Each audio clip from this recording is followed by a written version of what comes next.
Is it possible for video games to teach you real-life skills? See, the obvious answer is, of course. There's been plenty of research on this. In this article, for example, we learned about the classics, like hand-eye coordination. That's the first one we usually hear about. They can improve your reflexes, tracking fast-moving objects, reacting quickly. Article even says that, in fact, surgeons who play video games are proved to be more accurate at performing surgery. In fact, we can find multiple instances of sim racers getting behind the wheel for the first time and feeling pretty comfortable. Now, on top of the general knowledge of how things work in a simulation, when it comes to the physical muscle memory, I'm gonna take a guess and say that playing with a controller is gonna be different than playing with a full set of wheels and pedals. And sim racing is such a good example for this because there's so much gear created in order to replicate this whole haptic feedback. Teamwork is also something highlighted in this article. Lots of video games require teamwork with other players to achieve a goal or a mission. Now, as someone who personally plays a lot of competitive video games, a lot of team video games, I can say that yes, being put in a stressful situation where you need to achieve a goal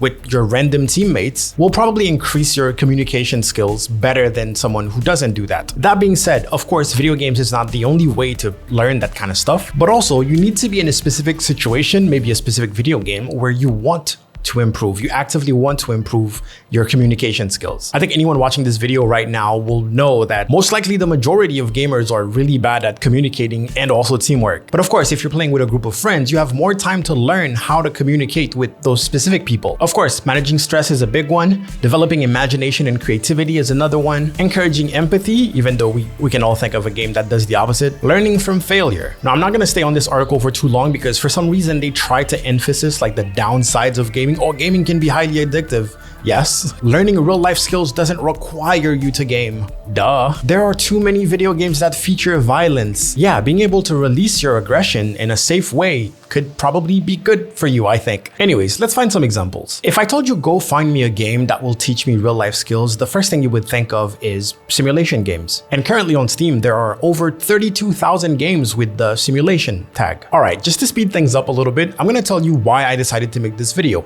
It's because I was playing certain games that had me do certain things that made me realize this might apply to real life. This might help me in real life. And it had nothing to do with hand-eye coordination or, well, it definitely had to do with communication a little bit, but it's basically business stuff. For example, in the game Schedule 1, where you play as a freelance pharmacist, you are basically a small business owner. The progression is actually pretty similar to what it would be for you to own a small business. Of course, without all the details and the paperwork. The game actually shows you somewhat of a realistic progression. You start out of an RV, and then you make enough money to be able to rent a small motel. That is, if you didn't take any loans from the bank. Most likely, you're gonna start at home. You're gonna be limited when it comes to storage. You're gonna manage your own inventory. You're gonna do your own sales, hopefully sober.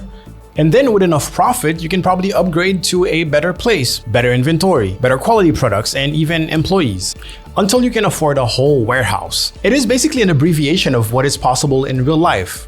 Not by selling the same products, of course. Let me give you a concrete example. A friend of mine recently launched a business of doing custom neon signs. And as you can see, it's very professional. The results are great. But in order to start, she had to buy all the materials, cut the shapes with power tools like a jigsaw, manually cut and attach the strips, and do all of the soldering too. And she has to do all of that in her bedroom. Not to mention packaging and shipping herself. Now, after spending time mastering the craft and upgrading tools, not only we get to a better quality product, but we also get to a smoother workflow.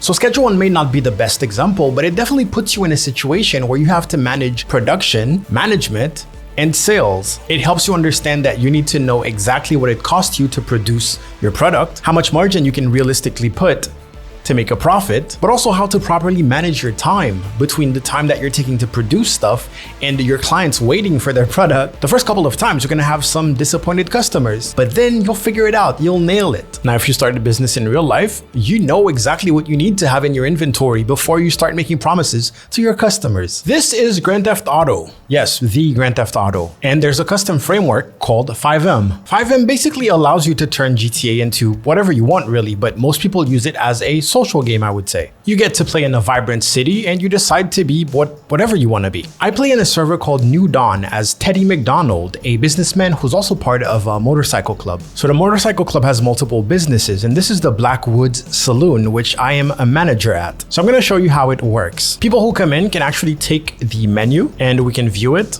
And as you can see, we have drinks over here, and then we have some food over there. If I go to the tap, I can see all those drinks from the menu and exactly which ingredients I need to make them. One thing you might also notice is that some ingredients need to be cut, like onion, lemons, pineapple, and that's where it gets kind of complicated, kind of realistic. So let me get to the back room for storage. And here you can see I have boxes of ingredients, tomatoes, for example, and each of those boxes give me 10 of those specific items. Let's say I grab one box of tomatoes, put it in my inventory, and I'm gonna press 1 to use it. I'm actually gonna spend some time unboxing the tomatoes. And I was wrong about the count. This actually gave me 14 tomatoes. But in order to make my recipes, I need to have those tomatoes cut. So I need to go to that workstation here. Actually, I'm not supposed to be doing work wearing the cut.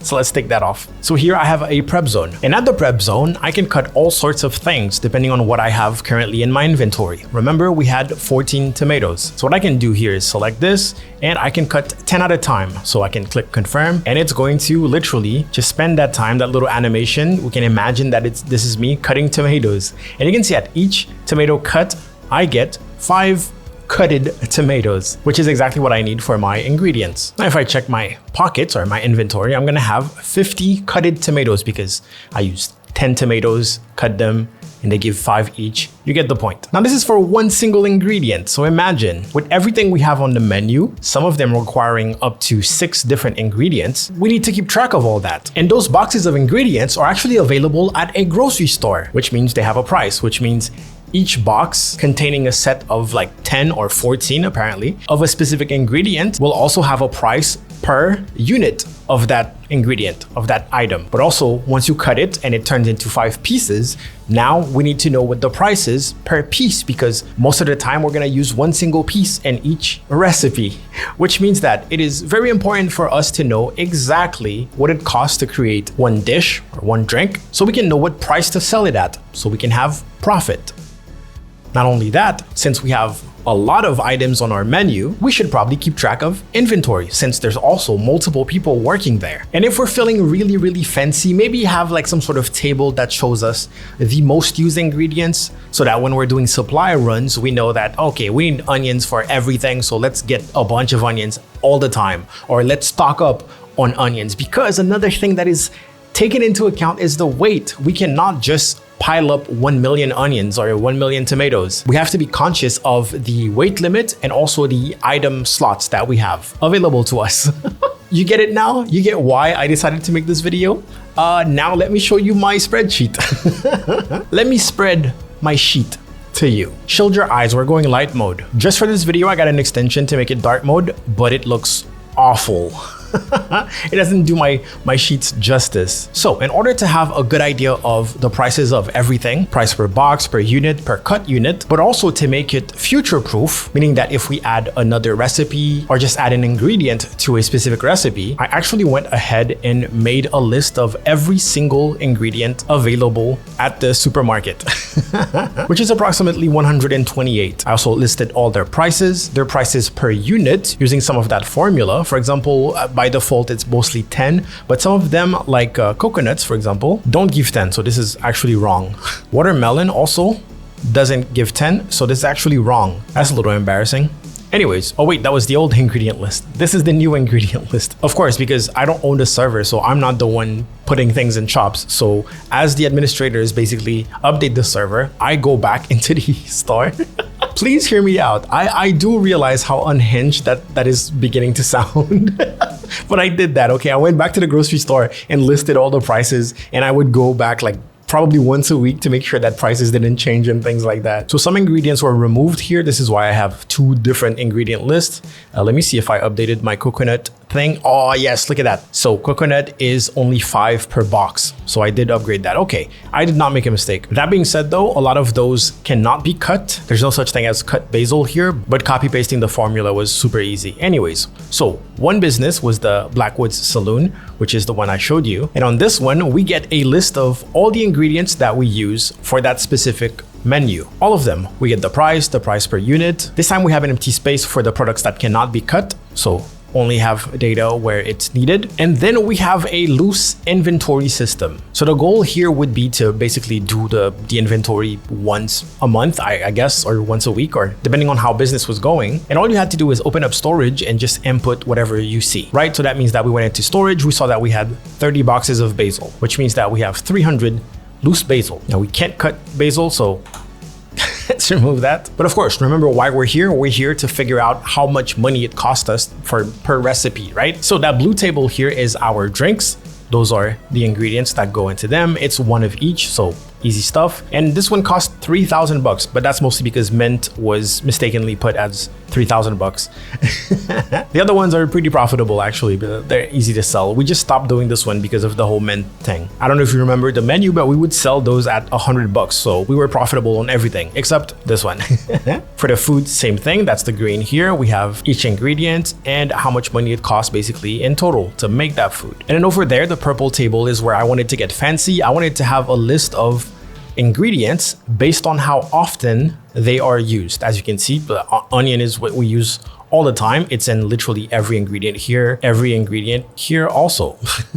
Yes, we put onion in our cocktails, okay? Don't come at me. And then lemon, and then water, and then blah, blah, blah. Which means that if you are at the grocery store and you don't really know what to take, like what to grab, you have no idea what the inventory is, you know for sure you need onions. That's for sure. You're gonna need onions, that's for sure. And then we open up a second business where we had to do pretty much the same thing. List of all the ingredients that are there, list of the drinks, the food, the usage, and all that good stuff. Now, this is just the inventory and production management, because of course, in a world like this, you need to advertise. So we would actually create graphics, create small little videos, post pictures. We would actually have to be active on social media in the game in order to promote our business to get some traffic. So that's technically, again, another quote unquote skill that could be applied into real life. At least it sets your expectation. Opening up a business is absolutely not enough if you're not gonna do advertisement. Of course, there's different types of advertisement, but social media nowadays is one of the most powerful ones. You would probably not know about Duolingo if it wasn't for their shenanigans. Now, does that mean that I can just go and open up a bar?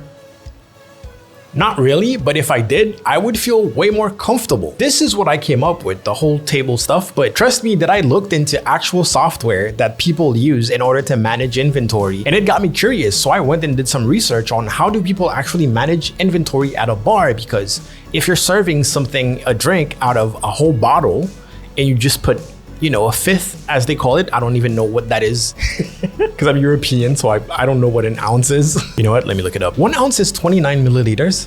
Didn't know that. Wait, so what they serve is a fifth, right? So they serve a fifth of an ounce, which is almost 6 grams or 6 milliliters. Okay, that makes sense. Anyways, so I went and figured out how bars actually calculate the inventory, because the inventory is not just one unit and that's it. It's like, oh, half a bottle or a quarter of a bottle. Turns out they use scales. They actually go and weigh every single bottle to figure out exactly how much liquid is in it. And then they cross-reference that with the amount of money coming in, and that can help them figure out exactly how much their waiters are pouring. So if you're over pouring, your boss can figure it out if they're weighing their bottles. This is what I'm talking about. I've never worked at a bar.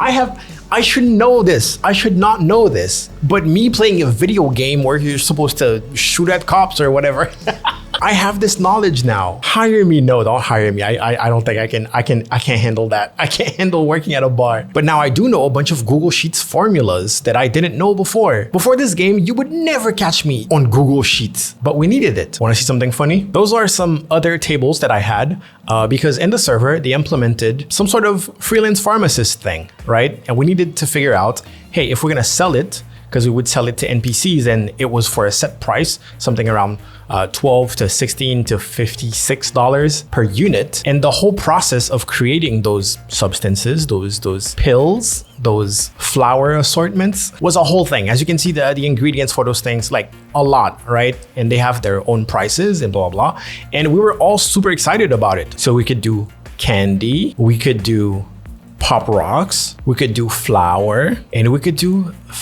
flower, grass. And when I say we, I'm the only one who did all of that.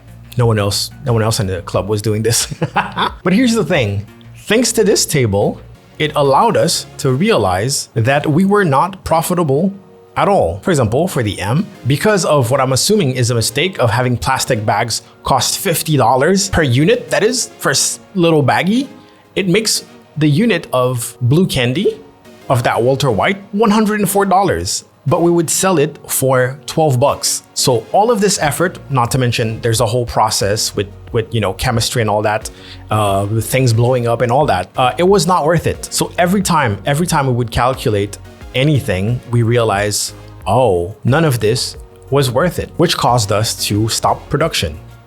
Am I a nerd? Is that what being a nerd is? Anyways, it's while I was in the process of doing all this, I found myself like working, like basically doing inventory and doing finances in the game. And I was excited to do it too. That I was like, this is like real life stuff. Like this is Google Sheets after all. I kind of want to share this with people. I kind of want to make a video explaining that stuff to people. It sucks that I'm running out of time because there is a game that I wanted to show you. I wanted to talk about a different type of skill, but we can briefly mention it. And if you like this video, if you share this video, if this video gets, you know what? Let's go wild. Okay, let's go wild. If this video gets more than 500 views, if this video gets more than 600 views, okay, let's go 600. Okay, let's dream big. If this video gets more than 600 views in a week, I might make a follow-up. I might actually show you some examples, but I also want you to tell me which games you've played where you felt like, hey, I'm practicing a real life skill right now. Because I haven't played all the simulators. But basically, I wanted to talk about games that are designed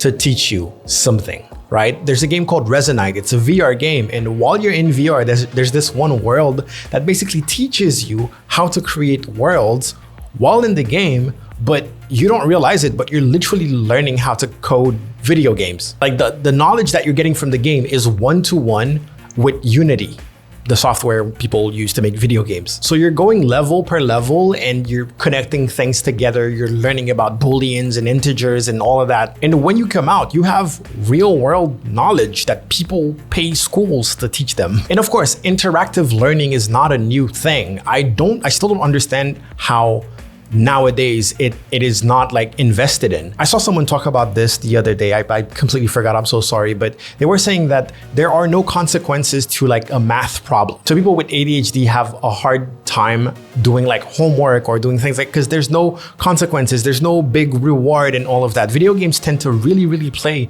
on your stimuli and really like, you finish the level, ba ba ba ba ba ba ba ba. You know, you're happy. It's like, congrats, you win a hat. You have a hat now. And if you don't like the hat, guess what? It's gonna motivate you to continue so you can get another hat later on. It's like that kind of stuff. I don't understand why it's not implemented in just general education. I understand that this probe to really try to get to your to your hormones, to your dopamine receptors can create addiction, and it does. Video game addiction is a real thing. Gambling addiction is a real thing. We've seen those slot machines. We've seen the design of those casinos. But in the case of education, like what's the worst that can happen? People, oh, I'm too addicted to math problems. That's good. You're gonna get really good at math. I wish I had this stuff. I wish I had this kind of stuff when I was like, I'm doing Google Sheets. I'm doing Excel spreadsheets right now. I was taught that stuff in school. You think I was like paying attention? You think I liked it? No, it was boring. It sucked. There was no incentives. There was no clear goal that I was trying to, there was no progression. There was no bright lights and images and sounds to tell me that they're proud of me, man. But here in the game, I make enough profit. I can buy a Ferrari. I can buy another business. I can buy a jet ski. And when you think about it, it's the same thing as real life.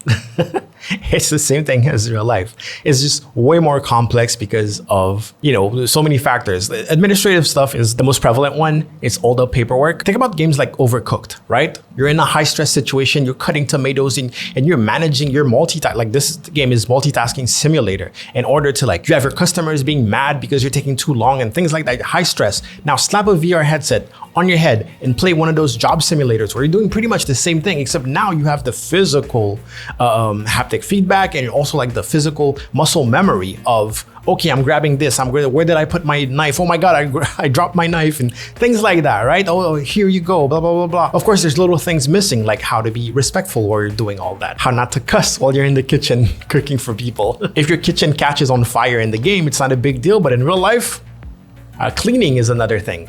But to be fair, I was playing in a server where I was literally logging in every day and cleaning a fictional business. Anyways, all that to say, in the next video, we're gonna start a saloon. Imagine! You know what? Thanks for watching. Make sure you subscribe, man. Subscribe.